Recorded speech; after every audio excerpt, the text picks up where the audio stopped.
नमस्कार, आदाब। मैं पवन ठाकुर, आप देख रहे हैं सच का कारवां न्यूज। गाजियाबाद के मेन जी रोड पर एक होटल में कार्यक्रम रखा गया जिसमें समाजवादी पार्टी के दिग्गज नेताओं ने सभा को संबोधित किया।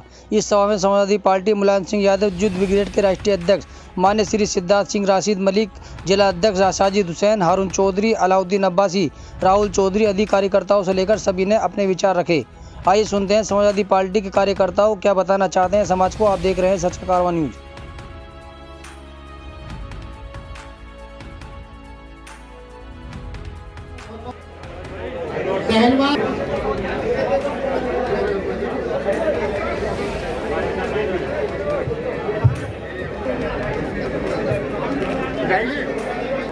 ये इधर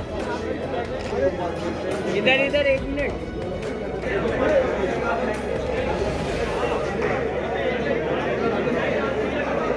भैया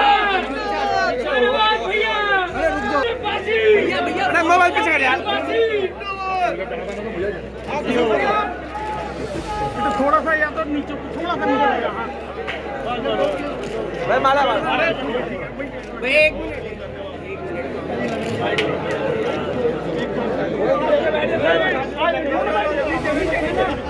विधानसभा के प्रभारी भाई मनमोहन झा कामा जी से वो आए और सूक्ष्म में 2 मिनटों में अपनी बात को समाप्त करें और सब।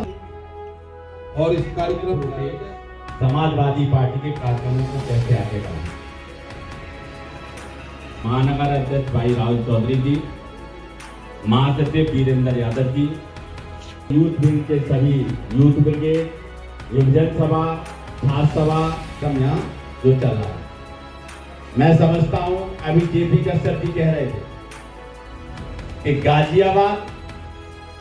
गाजियाबाद में काम गिनाने की जरूरत नहीं। गाजियाबाद में जब से भारतीय जनता पार्टी की सरकार बनी है तब से लेकर अब तक उन्होंने कोई विकास कार्य का काम किया ही नहीं, इसलिए काम गिनाने की जरूरत नहीं कि आपने ये किया। गाजियाबाद में जितने भी काम केवल गाजियाबाद में फूंका जाएगा। धन्यवाद संचालक महोदय। आज इस कार्यक्रम में समाजवादी यूथ ब्रिगेड के राष्ट्रीय अध्यक्ष आदरणीय सिद्धार्थ जी, आपका तो नाम ही सिद्धार्थ है, और हमारे गुरुजी, आपसे अनुरोध करूंगा तालियों से बहुत जोरदार स्वागत करें। मैं आज आप सभी को एक बात बता देना चाहता हूं। गाजियाबाद में अध्यक्ष जी बोलते हैं हम 400 सीट लाएंगे। अब अगर हमारी 400 सीट इसलिए नहीं आ पाएंगी, हमारे बीच कुछ लोग गद्दार बैठे हैं, वो नहीं चाहते हमारी पार्टी की सरकार बने और हमारे कार्यकर्ता मजबूत हो। मैं आपको अध्यक्ष जी एक और बात बताऊंगा। हम अभी कुछ दिन से लगातार 16 जिलों में घूम रहे हैं और नए नए लोग हमारे बीच आ रहे हैं और हम जमीनी स्तर पर देख रहे हैं काम हो रहे हैं, मगर कुछ जिलों में काम नहीं हो रहा है। हमें इस बात का भी दुख है, मगर मैं एक बात आप सबको बता देना चाहता हूँ। माननीय राष्ट्रीय अध्यक्ष जी का समाजवादी प्रोग्राम के अंदर आप सब आए, आपको मैं सीट झुका के प्रणाम करता हूँ।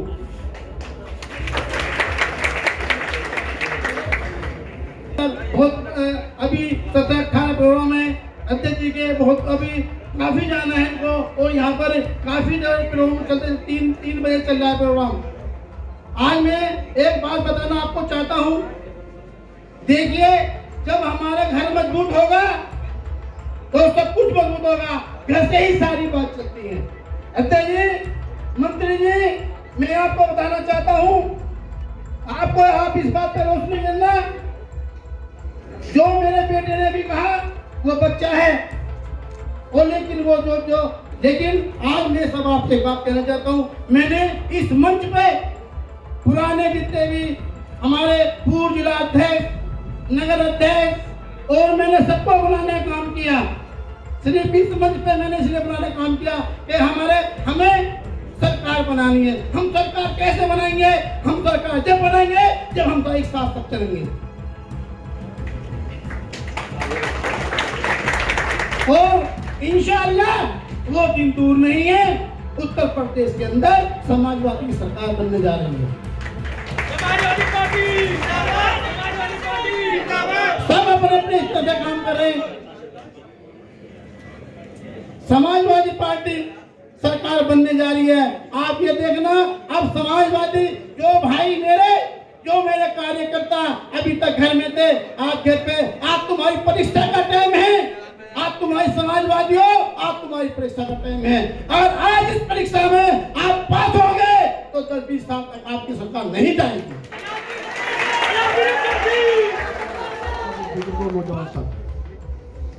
समय बहुत हो गया है, समय बहुत कम है। राष्ट्रीय दिल्ली का और भी प्रोग्राम है। जितनी बड़ी संख्या में यहाँ नौजवान साथी बैठे हैं, यहाँ जो लोग बैठे हैं और इधर जो लोग बैठे हैं, दोनों लोग अगर अपनी जिम्मेदारी समझ लेंगे तो बूथ पे समाजवादी पार्टी को कोई हरा नहीं सकता। पार्टी बहुत एजेंडा बनाकर चुनाव लड़ने का काम करेगी, मगर हमें फख्र होना चाहिए कि हम लोग ऐसे झंडे के नीचे काम कर रहे हैं और ऐसे नेता के लिए काम कर रहे हैं। ना तो ऐसा झंडा किसी पार्टी के पास है और ना इतना दरिया दिल नेता किसी के पास है जितना दरिया दिल नेता हम लोगों के पास। यादव जी को मुख्यमंत्री बनाने के उद्देश्य से पूरे संपूर्ण उत्तर प्रदेश के प्रत्येक बूथों पे नौजवान उमड़ पड़ा है और नौजवान लगातार हमारे नेता के दिए हुए निर्देशों को अक्षरशः ज़मीन पे पहुंचाने का काम कर रहा है। हम पूर्वांचल से लेकर के बुंदेलखंड से लेकर के आज हम उत्तर प्रदेश के आखिरी छोर गाजियाबाद जनपद में उपस्थित हैं और उमड़ रहे जन सैलाब के जोश और जुलूस को देखते हुए हम कह सकते हैं उत्तर प्रदेश में समाजवादियों की सरकार प्रचंड बहुमत से बनने जा रही है। हम कहना चाहते हैं आपसे कि किसानों की आय दोगुनी करने का वादा करने वाले लोगों से, नौजवानों को 2-2 करोड़ नौकरी का सपना दिखाने वाले लोगों को आज जनता कोस रही है, इनको खोज रही है। ये गांव में पश्चिमी उत्तर प्रदेश के अभी हमारा दौरा था, गांव में लोग इनको खोज रहे हैं और जिस दिन ये मिल गए गांव में, जनता इनका हिसाब किताब गांव से करना शुरू करेगी। आपके माध्यम से हम कहना चाहते हैं गन्ना किसानों को आज वो उनकी आंखों में आंसू है कि उनकी पीड़ा कोई सुनने वाला नहीं है। गन्ना मंत्री के जनपद में भी गन्ना किसान आज उपेक्षित है, बदहाल है, उसका रुपया पैसा सब इन्होंने इस तरीके से फंसा रखा है कि किसान कुछ नहीं कर सकता। आज इसमें जनता के जो मुद्दे हैं, आज महंगाई है, जनता के मुद्दे हैं आज की कानून व्यवस्था है। आप बुंदेलखंड का इलाका हो, पश्चिमी उत्तर प्रदेश का इलाका हो, पूर्वांचल का इलाका हो, महिलाओं पे हो रहे अन्याय, अत्याचार, अपराध इस कदर बड़े हैं। दलित समाज की बेटियों का आप ये उल्लेख करें, आँख फोड़ दी गई, बलात्कार के बाद आँख फोड़ दी गई। ऐसा उत्तर प्रदेश ने कभी देखा नहीं था मंजर। हमने हाथरस की घटना, हमारी बेटी के साथ क्या हुआ, ऐसे तमाम मुद्दे हैं उत्तर प्रदेश में जिसको लेकर के समाजवादी गांव-गांव जा रहा है। समाजवादी आज जब गांव में जाता है तो उसको महसूस हो रहा है कि गांव का एक एक नौजवान किसान आज अपनी रोटी के लिए परेशान है, अपने फीस के लिए परेशान है। इतनी महंगाई इन्होंने की है कि किसान अपने ट्रैक्टरों में डीजल डलाने को आज सोच रहा है। वो नौजवान जाए कहाँ, इस चौराहे पे खड़ा कर रखा है इन्होंने। नौकरी देने का वादा करने वालों लोगों ने करोड़ों नौकरियां नौजवानों की छीनने का काम किया है। ऐसे तमाम मुद्दे हैं। कोविड काल में हम पूछना चाहते हैं आपके माध्यम से, सरकारों का नैतिक धर्म क्या होता है। ऑक्सीजन की कमी से हमारे लोग, हमारे प्रिय लोग हम आंखों से देखते रहे और दवाई और ऑक्सीजन की कमी से हमारे लोग हमसे बिछड़ते चले गए। कोविड काल में हम लोगों ने अपनों को हजारों हजार किलोमीटर पैदल चलते देखा। हम कहते हैं ऐसी सरकारों को चुल्लू भर पानी में डूब मरना चाहिए कि हमारी बहन बेटियां, माएँ अपने हाथ में, अपने गोद में 6-6 महीने के, 2-2 महीने के बच्चों को लेकर के पैदल चल रही थी और परिवहन निगम की बसें धूल फांक रही थी। इतिहास इन लोगों को माफ़ नहीं करेगा। और बहुत सारे ऐसे मंजर, ऐसे दृश्य देखे हैं कि हम समाजवादियों का कलेजा फटा और हम सारे समाजवादी पार्टी के अपने नेताओं, कार्यकर्ताओं को बधाई देते हैं कि उनके घर में जो कुछ था कोविड काल में, हमारे नेता आदरणीय अखिलेश यादव जी के आह्वान पर वो सब कुछ लेकर के हमारे जनमानस को जो सड़कों पे जा रहे थे उनकी मदद करने का काम कोविड काल से आज तक करने का काम किया है। और देश और प्रदेश पे जब भी आपदा आएगी, समाजवादियों का उद्देश्य सिर्फ सरकार बनाना नहीं है। समाजवादियों का उद्देश्य उत्तर प्रदेश और भारत देश को खुशहाल करना, विकास के रास्तों पे ले जाना है। भारत देश पे जब भी आपदा आएगी, समाजवादी उसमें अग्रिम पंक्ति पे खड़ा मिलेगा। भाजपा आएगी, और राम मंदिर सभी वादे पूरे करते हैं, भाजपा ने क्या कहेंगे इस पर? देखिए, भारतीय जनता पार्टी ने तो लोगों को निराश किया है। हम पूछना चाहते हैं, नौजवानों की लगातार नौकरी छिनती जा रही है, हमारी बहन बेटियों पे अपराध हो रहे हैं, किसानों के बोरों से यूरिया गायब हो गई, 5-5 किलो यूरिया कम करने वाली भारतीय जनता पार्टी की सरकार से हम पूछना चाहते हैं, आप किसानों की आय दोगुना करने का वादा किया था आपने, 2-2 करोड़ नौकरी देने का वादा किया था, ये सारे वादे कहाँ चले गए? ये सारे वादे आपने मैनिफेस्टो में किए थे, अपने घोषणा पत्र में किए थे।